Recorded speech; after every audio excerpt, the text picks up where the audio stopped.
আজকে রান্না করব মুরগির হাত পা,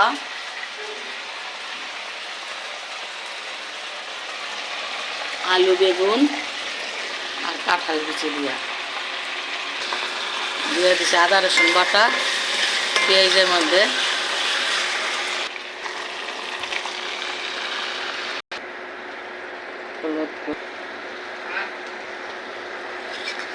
ভালোভাবে কষায় নেই। ঘরটা নিচে হয়ে যাওয়া নিয়ে বাইরের থেকে সব পানি চলে আসে, কারণ বাড়ির বাইরেও সব পানি, মাটির চুলায় যাইতে পারি না, এই জন্যই কারেন্টের চুলায় রান্না করতেছি। দিয়ে দেবো কাঁঠালের বিচিগুলো, দিয়ে দিলাম মুরগির হাত পাগুলো,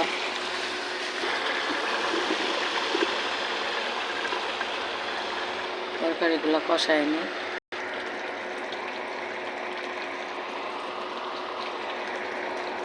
হয়ে গেল মুরগির হাত পা দিয়া আলু বেগুন কাঁঠালের বিচির তরকারি।